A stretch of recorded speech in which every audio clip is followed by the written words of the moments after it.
Amen. Que Dieu vous bénisse, chers frères et sœurs. Vous qui nous suivez encore aujourd'hui, nous voudrions encore continuer à encourager les enfants de Dieu à vivre sereinement, à vivre vraiment, sachant que demain, ce ne nous appartient pas. Demain, ce n'est pas à notre force, soit à nos projets. Demain appartient à Dieu.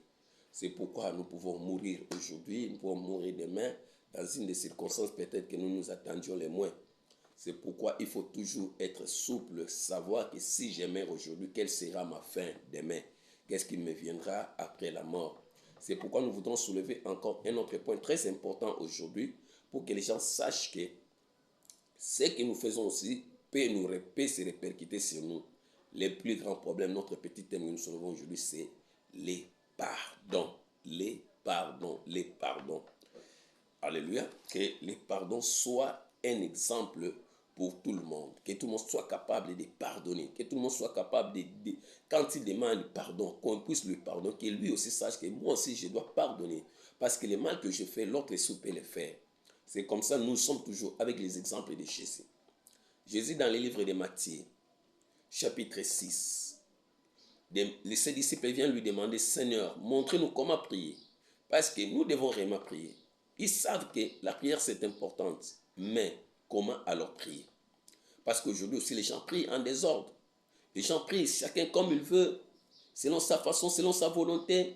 Les gens prient. Je ne sais pas, là il faut étendre la capacité sur la prière, ou prier, comment prier. C'est ainsi, Jésus-Christ leur dit, lorsque vous priez, vous allez dire ceci, notre Père qui est au ciel, que ton nom soit sanctifié, que ton règne vienne, que ta volonté soit faite sur la terre comme au ciel. Donnez-nous aujourd'hui notre pain quotidien. Voilà, maintenant il arrive au point, au chapitre 6 là, mais au verset 12. Pardonnez-nous nos offenses, comme nous pardonnons aussi à ceux qui nous ont offensés. Voilà, c'est là notre point. Quand il finit comme ça, au verset 14, il revient, a dit, pardonnez aux autres leurs péchés, afin que votre Père dans les cieux vous pardonne aussi les vôtres.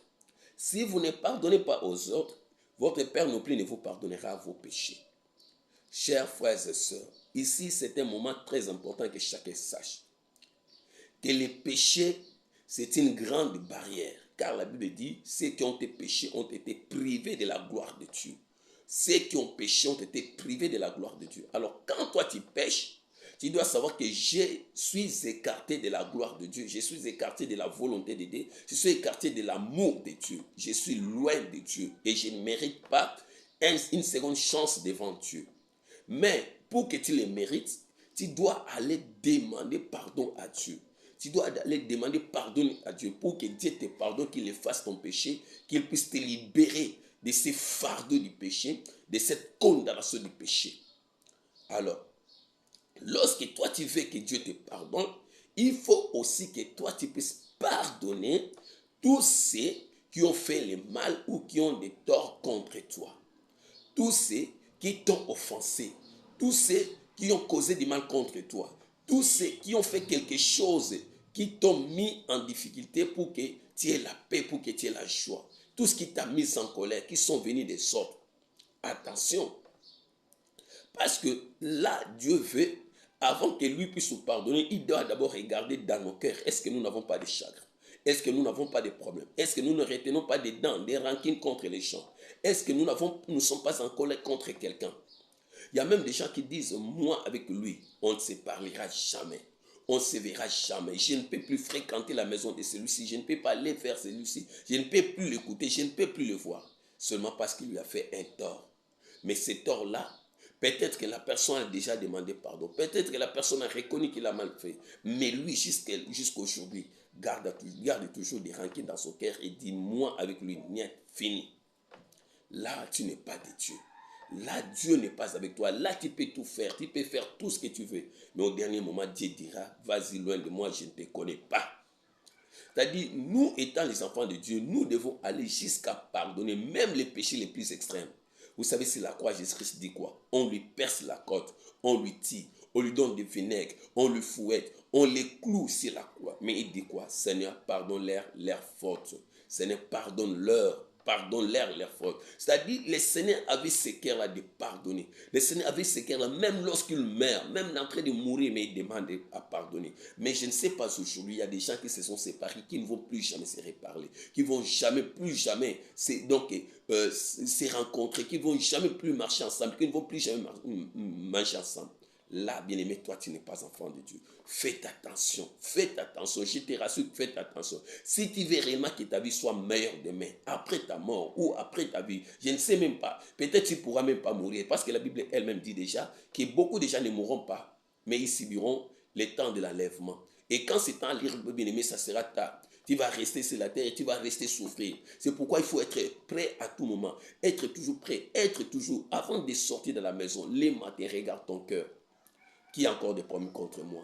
Qui encore je garde là-dedans? Qui a encore fait du mal contre moi? Et mets-toi à genoux, prie le Seigneur. Seigneur, pardonne-moi mes péchés. Seigneur, donne-moi le courage de pardonner aussi à ceux qui m'ont fait du mal, à ceux qui m'ont offensé, à ceux qui ont enchiré mon père, à ceux qui ont fait du mal à ma mère, à ceux qui ont empoisonné mon oncle. Je ne vais pas, Seigneur, garder des rancines contre les gens, mais je vais marcher droit, digne comme un enfant de Dieu. Toi-même, on t'a tué, mais tu as pardonné. Alors, Seigneur, donne-moi aussi le courage de pardonner ceux qui ne m'ont pas tué, parce que je suis encore en train de vivre, parce que je vis encore, parce que je vois encore, parce que je parle encore, je marche encore. Donne-moi le courage de pardonner. La Bible dit, quand ils pardonnent aux autres leur mal, c'est comme si, bien-aimé, tu mettais les braises de feu sur leur sang. Alors eux-mêmes, s'ils gardent des rancines contre toi, ils seront consumés eux-mêmes. Je voudrais, bien-aimé, que tu aies le courage. Aie le courage, que ton cœur soit capable de pouvoir pardonner. Va plus loin, essaye encore de pardonner. Ne regarde pas, ne ramène pas, parce que les gens sont habitués à dire, quand on pardonne, on ne peut pas oublier. Mais il faut aller jusqu'à oublier, parce que Dieu oublie nos péchés. Si Dieu va commencer à se rappeler de nos péchés, bien aimé, personne ne sera sauvé. Personne n'aura le courage d'être sauvé. Je ne voudrais pas aller faire une longue vidéo, mais je vais m'arrêter là-bas. Et nous allons prier avec toi qui n'a jamais eu le courage de pardonner, qui n'a pas le courage d'aller vers ceux qui t'ont fait du mal. Toi qui gardes encore des rancines depuis une année, depuis 10 ans, 15 ans, 20 ans, depuis beaucoup de temps, tu ne veux plus parler aux gens. Je voudrais que tu puisses revenir vers moi et nous allons prier ensemble. Prions. Allez-y, après moi. Seigneur Jésus, nous sommes reconnaissants et ta parole nous enseigne la vérité, l'amour et la paix. Ta parole nous donne la capacité et nous montre le chemin qui nous amènera vers le Père.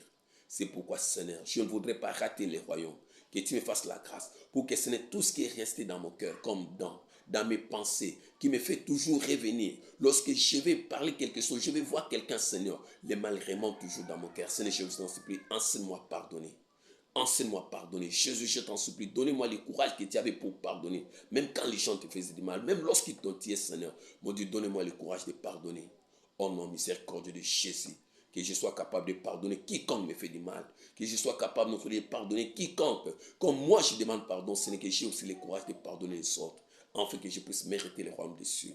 Oh mon miséricordieux de Jésus, j'ai ainsi prié, Seigneur. Merci, Seigneur Jésus-Christ.